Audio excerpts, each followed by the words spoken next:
Hello guys, இன்றைக்கி வந்து நம்ம ரேஞ்சில் சம்ஸ் பார்க்க போகிறோம். ஸோ அதுக்கு முன்னாடி வந்து எத்தனை டைப்ஸ் ஆஃப் சம்ஸ் இருக்குதுன்னு பார்க்கணும். இன் ரேஞ்சில் வந்து ஃபர்ஸ்ட் வந்து இண்டிவிஜுவல் அப்சர்வேஷன்னா உங்களுக்கு சில டேட்டாஸ் வந்து கொடுத்துருவாங்க. லைக் 2 3 4 8 0 1 4 5 இதில் வந்து ரேஞ்சும் கோஎஃபிஷியன்ட் ஆஃப் ரேஞ்சும் கேட்பாங்க. Okay, so formula for range is equal to L minus what is L?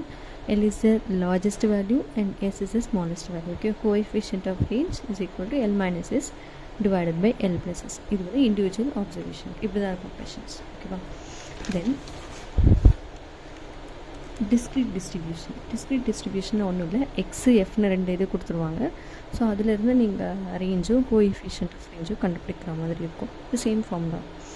And continuous distribution இப்படி தான் இருக்கும். டேட்டா இப்படி தான் இருக்கும். உங்கள் distribution marks, number of students அந்த மாதிரி கொடுத்துருவாங்க. ஸோ இதுலேருந்து நீங்கள் வந்து ரேஞ்சும் கோஎஃபிஷியன்ட் ஆஃப் ரேஞ்சும் கண்டுபிடிக்கிற மாதிரி இருக்கும். Same formula.